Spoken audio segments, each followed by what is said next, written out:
had a business with the Japanese PVC, which is expanded, gone into caustic soda, and that is also a niche we're doing pretty well. Now, what did we do to capitalize on the downturn? What happened and what did we do? I think the biggest thing which I can talk about is really, which Saqib also mentioned, believe in the long-term viability of the country. Unless you do that, all your actions will be very superfluous. You have to believe that this country is here to stay, and being a local company, that's the biggest advantage you will have versus any multinational. And therefore, if you believe in that, then all your actions will be fashion particular. So even in the downturn, and I talked about the major projects which were conceived in 2006 and 2007, but even in the downturn of 2008 and 2009, we launched our rice project. The plant will get completed this year. We launched the ice cream project, and the third mining project, which we launched about 6-7 months ago, the feasibility part at least, was also done when the things were really bad, and we said that we need to believe that this is the country is here to stay, and that's how we invested.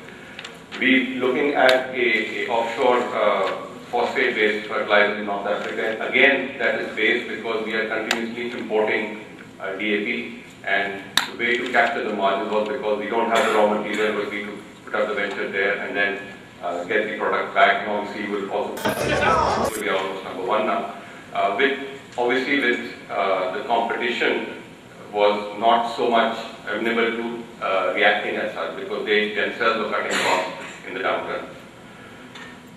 Having said that, we also went into a cost rationalization mode. I mean, businesses which were not doing that well, we cut costs. For example, our US operation of our industrial automation company, we actually reduced costs by 15% year on year, simply because US faced the big brunt of the recession and capital spending went down. Talent acquisition, we believe, as I said, we believe that we will come out of this phase, and we actually increased our manning numbers, went out and hired engineers, MBAs, CAs, and those were eventually absorbed this year. We created a pool of 15-20 of these high-quality people, took them, and then they eventually got absorbed as growth came about. We made some good purchasing calls on commodities. For example, our packaging material is polypropylene, polyethylene, we use that, milk powder, etc. So all these were done taking a slightly longer term view rather than reacting in the short run. Okay, so the last sort of topic of my presentation was basically the expansion or the fundraising which we did back in 2007 for our fertilizer project, which was the largest private sector investment to date, and I hope the third project will be even bigger than that. So, if you see the scenario in 2007, there was a robust and conducive capital market. The problem challenge for us was that in addition to fertilizer, we were simultaneously raising money for our petrochemical and energy expansion. So we raised about a total of 1.6 billion in that time frame, and we spent about 110 billion rupees in these 4 years in expansion.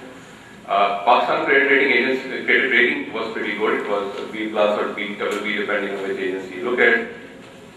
So the way we went about it is that because our base business, which was our urea business, was churning out quite stable cash flows, we used that to sell it as a corporate finance transaction rather than as a project finance transaction.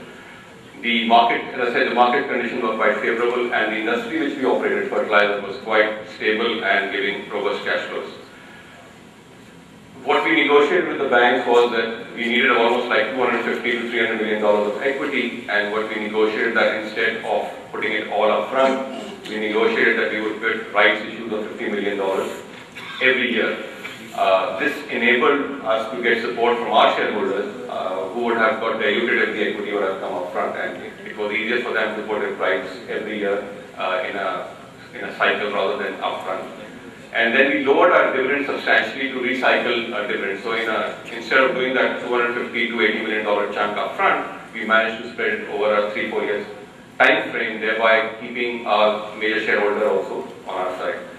As far as the debt side is concerned, we evaluated a number of options, including the US dollar market that was also pretty good at that time, ECAs, multilaterals, and obviously there were local PSC market and the bank, as well as a dollar-based Islamic facility, which was a commercial facility from the Middle East. we created competition from the alternate sources, because what would happen is if a particular supplier of that capital thought that they were too dependent on, or we were too dependent on them, they would obviously have their own terms, and therefore we created competition among the alternate sources with sweet spots amount, which means that we went to amount which was very doable for them rather than trying to ask too much. And as I mentioned, we sold the deal as a corporate finance transaction, which versus a project finance, which included, for example, that I talked about the equity injection in tranches, the ability to pay dividends despite doing a major expansion, no reserve, debt service reserve accounts, and no charges receivable, which are very typical for project finance. In addition, we created a new instrument, which was a subordinated instrument, both in security and repayment, which created a sort of a quasi-equity structure, and which helped us to sell the transaction both to our shareholders as well as the senior lenders, which means that the equity holders wouldn't be required to put in the equity. At the same time, the senior lenders were satisfied that they were actually above or senior to these subordinated securities, both in terms of repayment as well as security, and therefore satisfied as well. And the market being robust, as I said, we managed to sell this instrument as well. So this is just for, as a matter of fact, how what was the split of the different tranches. If you look at just the local bank market, the PFC market or the bond market, which basically went to the non-bank market, we raised about 13 billion from there, 18 billion from the local syndicate, and we had $2 tranches. One is a commercial tranche out of the Middle East, $150 million, and then there was a DFI tranche, which was for $85 million, and ranging from 7 to 10 years or so. That was the total profile. So that brings me to the end of the presentation. We'll be happy to take any questions. Thank you very much.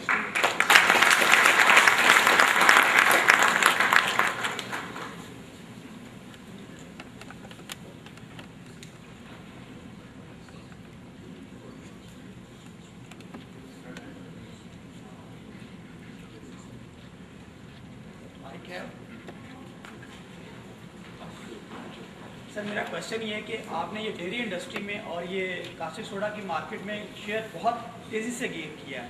With in 1 year substantial sharing आपकी rise हुई है, इसके पीछे factor क्या है आपके? जी, जो डेयरी सेक्टर है, this is not over 1 year. We started in 2006 and जो end of 2009, so almost 4 years में we reached a 38% market share in the liquid milk market. Our biggest competitor is Nestle. Nestle has maintained its market share, but the people who actually lost the market share are people like Halib, for example. And I think the reason is, I think, number one, I talked about talent. I think we got the best talent. For example, the head of the company was the head of Pepsi in Pakistan. We got people from Coke, from Nestle, Unilever, and other local companies as well. We spent money on buying market share, and therefore, on a planned basis, we had made a projection that for the first 3 years we make losses, and the losses were primarily coming from the market advertising spend as such.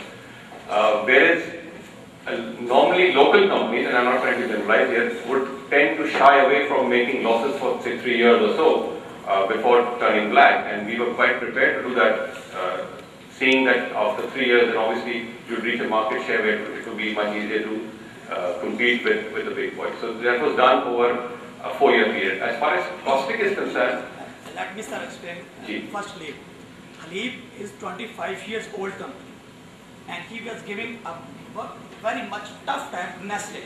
They were just equal. I could not understand how within 1 and 2 years, also you say in no it's 4 years, but within 1.5 years he was down just like this. I think it means if you talk about that, it's all just because of talent. If day after tomorrow I come up with same talent, can you lose share to that extent? I think, let me give you an idea. To give you some numbers.